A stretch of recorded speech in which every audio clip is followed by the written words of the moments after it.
This is TAZA, a knowledge series brought to you by Alliance for Coffee Excellence and Cup of Excellence. Thank you everyone for joining. This is TAZA, a knowledge series brought to you by Alliance for Coffee Excellence and Cup of Excellence. We're excited to share this awesome webinar that we have, Unveiling Yemen's Unexplored Coffee Genetics. And without further ado, I'll hand it over to the Alliance for Coffee Excellence Executive Director, Darren Daniel. Hi, good morning, good afternoon, good evening, wherever you may be. We want to thank you all for joining this webinar today to explore Yemen and its wonderful coffees. We're very fortunate to have two guests today, two panelists who will be presenting some really exciting information. We have Dr. Christophe Montagnon from RD2 Vision, a leading geneticist and leading coffee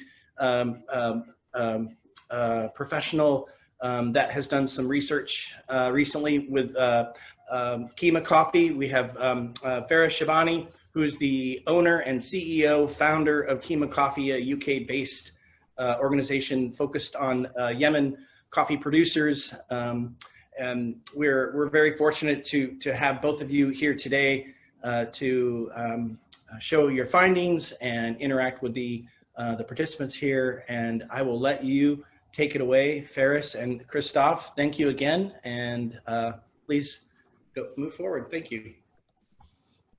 Thank you, Darren. Thank you, Darren.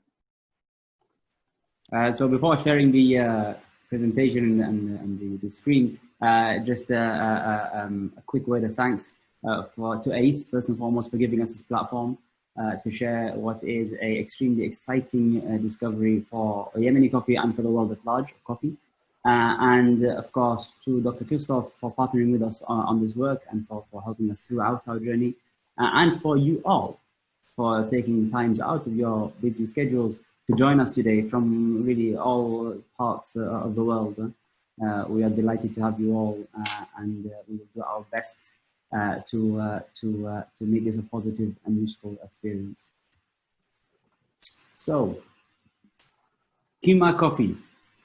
Some of you maybe have heard of us, some of you are completely new to, and there's a big slogan here that says, "Welcome to the Yemen Coffee Revolution." This has been the slogan of Qima Coffee from the beginning. And it is a big slogan with a big idea and a big vision behind it. And it is done so intentionally. Qima Coffee was established with the fundamental aim of developing Yemen's coffee industry and utilizing coffee as a vehicle to offer sustainable livelihoods to Yemen, really. We are looking for something big. We are looking at revolutionizing the coffee industry in Yemen because we want to do something that can change Yemen as a country, because Yemen is in great need of change. And you will hopefully see from this presentation that the revolution is not a marketing slogan. It is very much real, and the news and information we'll be sharing today really brings that revolution to life. So, what are we here to talk to you about? We are, of course, going to be talking about Yemen's coffee genetics. But the information is not only specific to genetics, it affects the coffee industry at large. And we'll begin by telling you a little bit about Qima, how we work, how we operate, and then we'll go into a basic background on coffee genetics, just so we're all talking the same language, and so we all understand the importance and significance of the findings that we're going to share with you. We'll talk about why Yemen is important in the context of coffee, and especially in the context of genetics. We'll talk about our work with Dr. Christophe of RD2 Vision on trying to understand and develop a real, granular, and educated view on the Yemeni coffee genetic landscape. And then we'll share with you the discovery. We call it here the discovery of the century. It could be the discovery of the last 3 centuries. It's a big discovery. And then finally, what this means beyond theory. What this means for the future of Yemen, of Yemeni coffee, and of the coffee industry at large, and the 25 million plus coffee farmers who exist around the world. So, who is Qima Coffee? What do we do? As I said in the beginning, we were founded on the principle of offering sustainable livelihoods through coffee. And we really mean that. And everything that we do is centered around that. And we have three ways in which we do that. The first way is reach and scale. As I said, we don't see coffee as a cottage industry that can help 10 or 20 farmers in a village in Yemen. That's great. And that in and of itself is an achievement. Yeah? But we are really trying to develop an industry in a country. So everything that we try to do has scale in mind, right? And we've been existing for almost 5 years now. We've started with 30 farmers. We now work with 2,600 farmers across the country. We started in one community, in one village. We now have 53 villages. We started selling into one country. We now sell into 26 countries around the world. So we are reaching scale. The second way in which we try to offer sustainable livelihoods is through quality management. And that starts at the farm. So before we work with any farmer, we sit down and understand what they're trying to get out of their coffee. And we help them maximize the potential of their coffee farm. And of course, we help them manage quality, right? And for those who know a little bit about coffee, they know that coffee needs to be processed. And they also know that smallholder farmers don't have processing infrastructure, don't have access to processing infrastructure. So that's what we do. We come and we put down big and advanced processing infrastructure throughout the country. We have 8 centers throughout Yemen. And those centers really act as an access point for farmers to deliver their coffee, so that we can ensure that the coffee quality is consistent and we can improve the coffee quality with the ultimate aim of adding value to the coffee so that we can offer a better income and a more sustainable income to the farmers. The last primary way in which we offer sustainable incomes is through our pricing. We price based on context, For us, a fair deal is something that is relevant for the farmer, and it takes into account the farmer's life and cost of living. So when we price our coffee, we take into account the cost of production of that region. We ensure that that price also includes a living wage for the farmer and the household. And we add a quality premium, so that the better the quality is, the more added reward they get on top of that base price. And these three components have really helped us to scale in Yemen. We are scaling in Yemen. In a very short period of time, we have achieved a great deal. And then, of course, there is the very important R&D and innovation program, Qima. And we've been working on R&D from the beginning. And again, similar to the company's ethos, the R&D program's ethos is around supporting farmers. And we have three streams. And all of those streams start with supporting farmers. That's what we are centered around. That's why we exist. So how do we do that in R&D? Number one, we help farmers with innovation in agronomic performance. And in the context of Yemen, that typically means a lot to do with water. Water management in Yemen is difficult, considering Yemen's dry climate and considering Yemen's terraced farm environment. The second way in which we do that is post-harvest processing. I, by background, I'm a chemical engineer.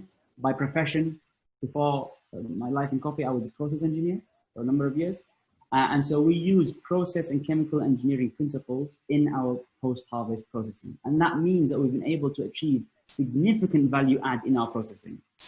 We are adding significant value and ultimately significant income to the farmers through our processing. And last but definitely not least, and why we're here to talk to you, what we're here to talk to you about is in genetics. From day one, we've been breeding populations. We've had a breeding program in Qima. But more recently, over the last year or so, we began collaborating with Dr. Christophe to really map out and understand and deep dive into Yemen's coffee genetics. We want to understand Yemen's coffee genetics because we think there's something interesting. And I'll pass it over to Christophe now to take you through the next part of the presentation, which is a summary on the background of coffee genetics and why it's important. Over to you, Christophe. So thank you. Thank you, Faris, and thank you, everyone. I really want to thank you, Qima, Faris, and your team, and also Ace for allowing me to be part of this fantastic journey.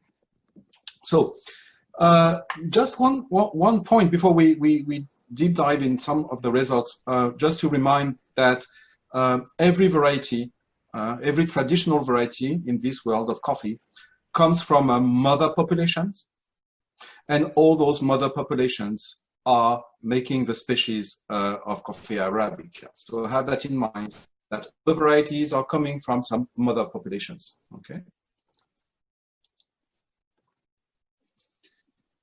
In the world, you have coffee varieties everywhere in the world. So here you can see a lot of them in different continents. And we all know that some coffee varieties escaped from Ethiopia, like Geisha or Cheroso in Colombia. Those varieties are the exception. The vast majority of the coffee varieties in this world went out of Ethiopia through Yemen. And this is really important. And yet, we have very poor knowledge about the genetic diversity of coffee in Yemen. This question mark is the issue that we addressed with Qima, and we basically asked ourselves two questions. The first question is, what does Yemen's coffee genetic landscape looks like today compared to the varieties of the world? And the second question was, is there anything unique about Yemen's coffee genetics that we still don't know? So those are the two questions that we asked ourselves. And I will start with the first question. How did we do? Well, I don't want to bother you with all the methodology. Just know that we worked on the DNA. We had our friends from Cartier sharing accessions from Ethiopia that they keep in their germplasm collection. We have the worldwide cultivars representation, and we have the Yemen Qima breeding population, which is the very first breeding populations made of Yemeni coffee. And we all put it together, and we have this kind of genetic tree that you can see here. I will not go in those details, but that just for you to know, we have submitted right now a scientific paper to a scientific journal about it. I will just give you the main results here. So again, what does the Yemen coffee genetic landscape look like today? And that was our first incredible surprise, is that all the varieties that you know around this world, you can still find the mother population in Yemen. The three mother populations, the typical bourbon mother population in red, with all the varieties that are coming from this mother population, and two other mother populations that we named after one renowned varieties that is part of this mother population. So one is SL34 and the other one is SL17. So today, 300 years after those coffee went out of Yemen, we still can find in Yemen all the genetic diversity of the mother populations that gave rise to all those varieties. That was the first big surprise. Even myself, I would not expect that. So it's a first sign of how resilient those varieties are. You know, they are still there. Even with all the difficult climate and environment in Yemen, they are still there. So Yemen is encompassing all the genetic diversity of cultivated varieties in the world today. That was the question, the answer, sorry, to the first question. And I will leave it to Faris to tell you about the second question that we addressed.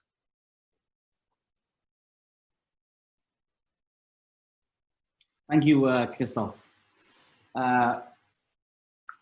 So the second question, is there anything unique about Yemen? So it's fascinating what we found already, yeah? And we will reiterate what it means. But the million-dollar question is there something unique and specific about Yemen? Is there something that really helps Yemen differentiate itself from a coffee industry perspective and special from a genetic perspective? And just to recap, what have we just said? Huh? We've said that in this small country in the corner of the Arabian Peninsula, all of the world's known varieties exist, right? All of the world's known varieties are there in this small little country. It is a country that encompasses the diversity of the world, right? Of the world known varieties, the mother populations. And that's fascinating. And it's fascinating because look at the diversity in such a small space. But also it's fascinating because they came to Yemen so many hundreds of years ago, as Christopher said, and they've survived in the harsh climate of Yemen. That goes against what the coffee books say. Coffee shouldn't survive there, really. But yet they survived. And not only one has survived, all of them have survived. The next question was, is there something different? And we started to see some fingerprints that were outside of this known coffee map, the genetic map. And when we saw it, of course, it instilled some surprise and intrigue. And we said, well, this warrants further work. And so we really expanded the work that we did, and we carried out the largest national genetic survey in Yemen. We covered an area of 25,000 square kilometers. It was big work. It was big work. And then, in fact, we confirmed the very fascinating finding that there is something unique about Yemen. And no, we are not talking about another variety. In fact, we are talking about an entirely new mother population in Yemen, an entirely new ocean of genetics in Yemen. And let me just let that sink in and explain what this means. If you look at this coffee map, you see that Ethiopia is here, and the coffee went from Ethiopia into Yemen.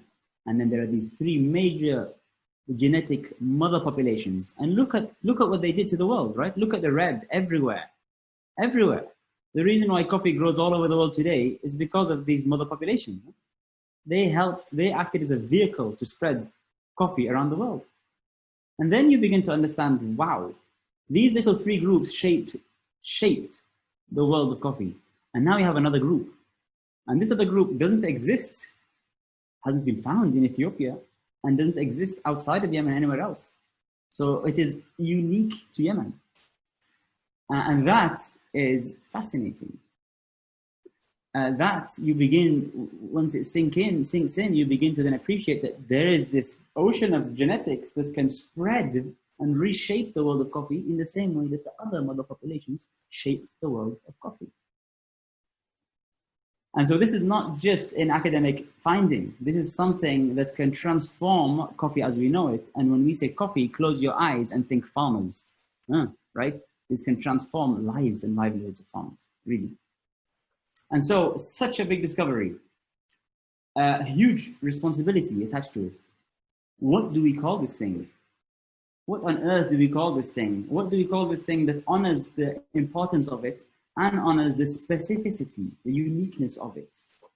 And so we are very proud, we are very honored, we are very excited to introduce you to Yemeniya. We call this mother population Yemeniya. Yemen, of course, being Yemen, and the IA is a suffix for the female, the woman. So we are calling it the Yemeni mother. And that's to honor the fact that it is a mother population, but it's also to honor the thousands of female farmers, of women farmers that are in Yemen that are often overlooked. And with this, we want to reiterate that we have discovered a pure Arabica population that contains an ocean of genetics and potentially varieties that can transform the genetic landscape of Arabica as a species across the world. It is big. It is big. And let's just take a step back and say, okay, what does this mean? What can this look like?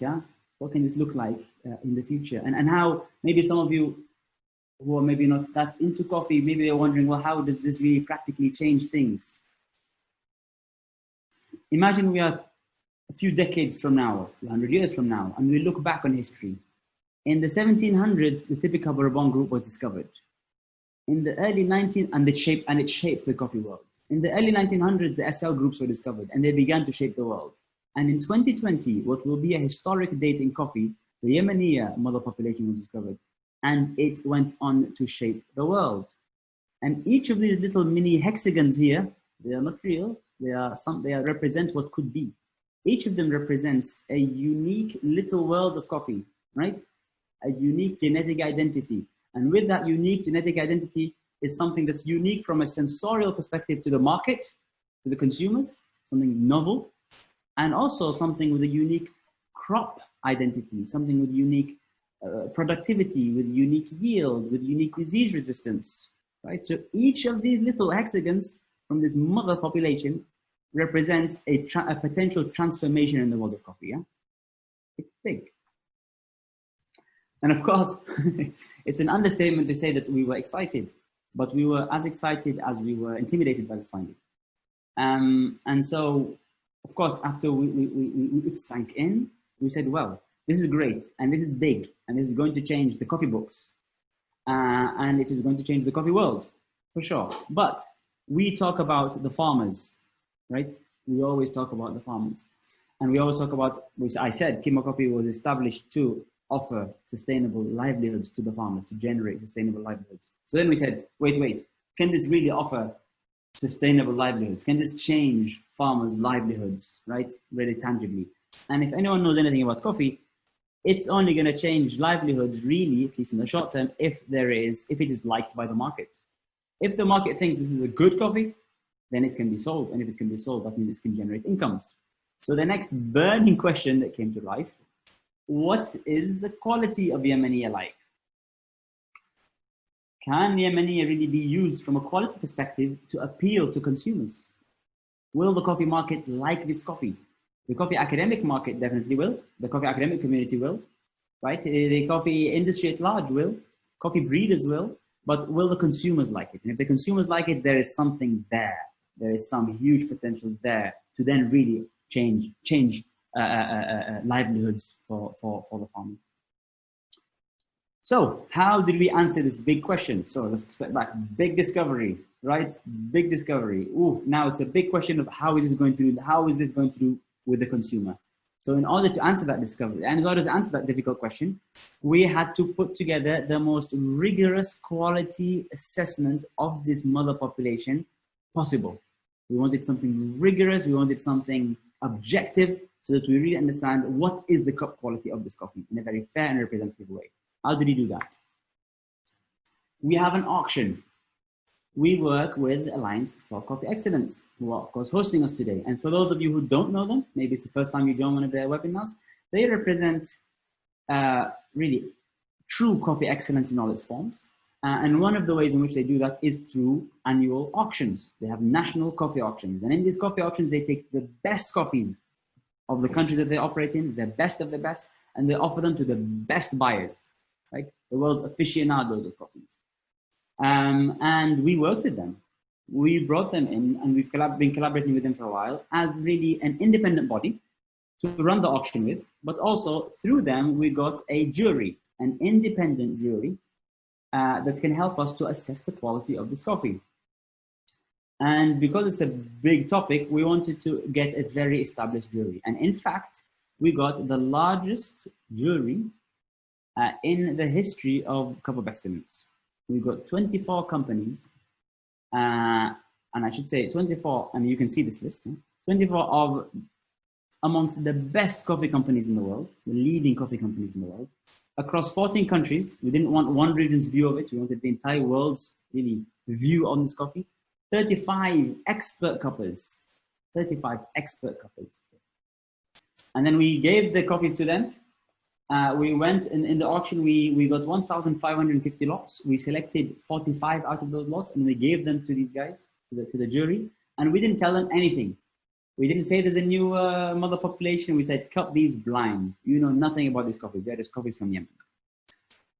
And before we get into the cupping, of course, we want to just give some background on how coffee is scored so that it all makes sense.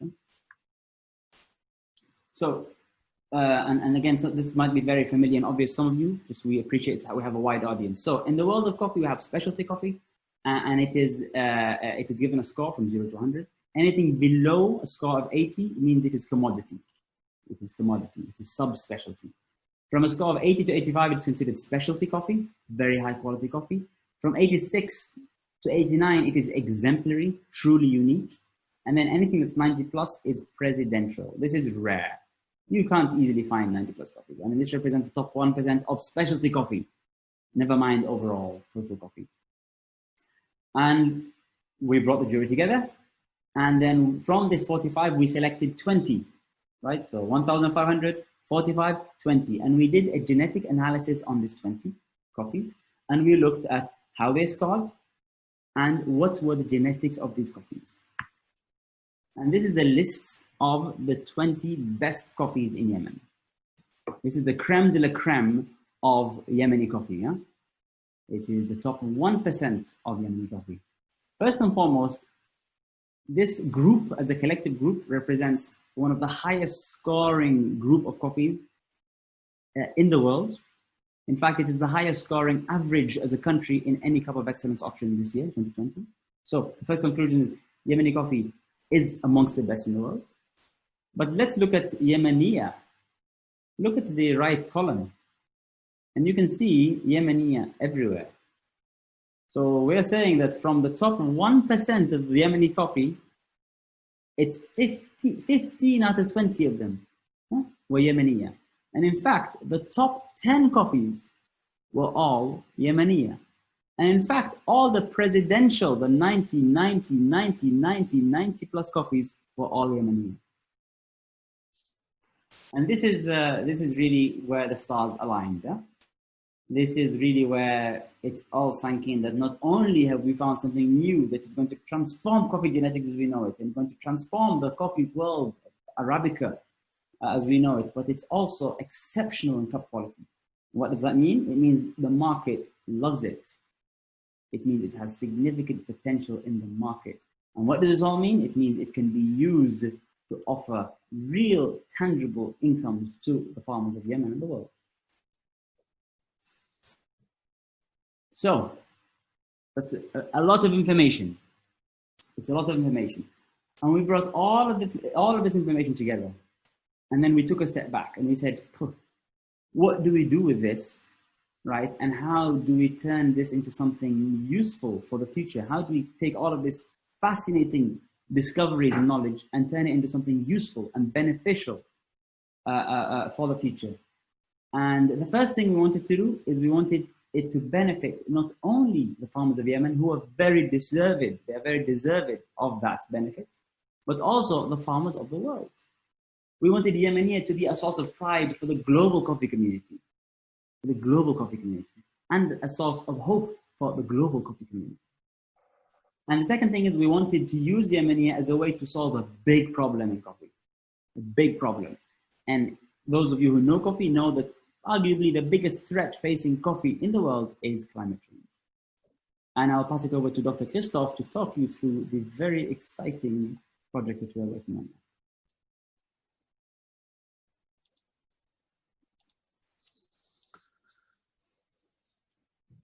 Thank you. Thank you, Faris. So what about the future? So we thought about the climate change, and we observed three major points. The first point is that the genome of the coffee, the recent scientific publication, have shown that the coffee, Arabica coffee, might have experienced the toughest and quickest domestication process in the Plant Kingdom. It means that they were really put under a very severe selection pressure for resilience. That's number one. Number two, when we think about the climate change and we think about the climate in Yemen, we can arguably believe that the climate change as we see it, it might be actually what is happening today, right now in Yemen. And the number three is that, okay, we know that we have, not only we have the genetic diversity of the cultivated varieties in the world in Yemen, we also know that we have an extra genetic diversity that is unique to Yemen. So what do we do for that? And with that? And that's an amazing opportunity here to go and look for genes, resilience genes, that might be an opportunity for coffee farmers around the world to get more resilient varieties. So how do we do that scientifically? Well, the first thing is that we bring together the best brains in those scientific areas. So Qima is, of course, leading this new project. I am honored as RD2 to be coordinating this project. And we have brought on board Kew Garden, I mean the team of Aaron Davis that some of you might know. Aaron Davis has been publishing amazing scientific articles on climate change and the ecology of Arabica coffee, namely in Ethiopia. Is no doubt the best in this domain. And then we have CIRAD and the team of Dr. Benoit Bertrand, whom you know has been such an important team for the coffee breeding in the world. And we put those together to make the link between genome and genes and Arabica coffee and resilience characteristic of this Arabica coffee. And with that, what we expect is that we will be producing knowledge that can feed some breeding projects around the world, and ultimately, most importantly, bring some improved varieties to the farmers around the world. And with that, I will leave it to Faris to maybe talk a little bit more about this project that, and bring us to the end of the presentation. Thank you.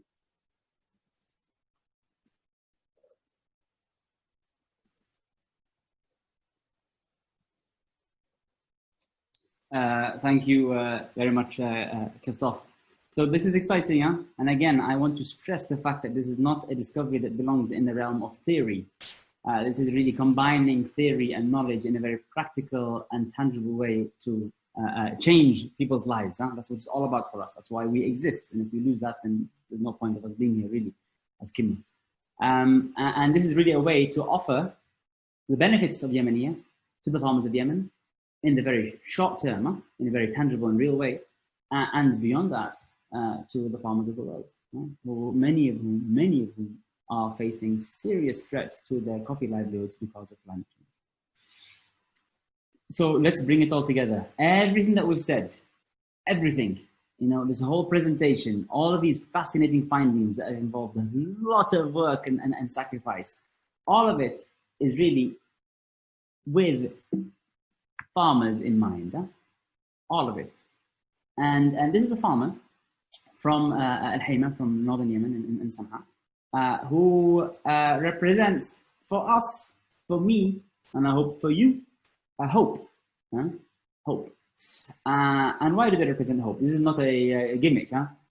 This farmer, first of all, he's been growing coffee for 500 years. He has land ownership documents for coffee farms that go back hundreds of years. And they've been growing Yemeni. He's drinking, in fact, Yemeni. And they've been growing it, even though sometimes it hasn't really given them an income or it hasn't been profitable, sometimes at a loss, in fact. But they've been growing it because they believe in it for hundreds of years. For hundreds of years. And Qima was established, those of you who know us from the beginning, we were established as a vehicle of hope for Yemen. As a vehicle of hope, right? Because we think hope can change, hope can inspire. And what a beautiful story. That within this farmer's area, within this farmer's community, there exists this very physical manifestation of hope. Huh? There exists this finding, this discovery that they have protected for hundreds of years. And this can be used in a very tangible and real way to improve their lives now, you know, to improve their lives. And that is a beautiful story. And that is the story of coffee. That is the story of coffee. It is the social crop. It is the crop that connects. Huh? It is the crop that connects. And it is the crop that not only connects, but the crop that can act as a vehicle, as a catalyst of change and impact. And what better story is there than to talk about Yemen, that was a country that was in trouble, that is in trouble, really in serious socio-economic trouble. and it can use coffee as a vehicle to transform its fate as a country and the fate of other people who are going through similar experiences of pain and suffering across the world. And that is why coffee is beautiful. That is what makes coffee so beautiful. And with that, I would like to thank everyone, acknowledge the effort and the energy and the sacrifices that were made to make this work, to put this work together. First and foremost, Yemen's coffee farmers. Had they stopped growing coffee over the last 100 years, we would not be here. We would not be talking about this. We would not have made this discovery that can change people's lives in a very tangible way. So our gratitude goes to the farming community that has gone back hundreds of years in Yemen. The Qima team, and not myself, the Qima team in the UK, outside of the UK, in China, in Yemen, who have really sacrificed a lot and exposed themselves to even personal risk sometimes to make this happen. Dr. Christophe of RD2, it's been an honor and a pleasure working and collaborating with him. Dr. Christophe represents really the coffee credibility, the academic pedigree that's required to really take coffee to the next generation, to really make coffee into something useful. And we share values of how coffee should be used as a vehicle of change. And it's been a real pleasure and honor working with him. ACE, the Alliance for Coffee Excellence, again, they've supported us from the beginning. From the beginning, when we were trying to find out who we were and how we can actually offer change. So our perpetual gratitude goes out to ACE and especially under the leadership of Darren. Thank you for believing in us.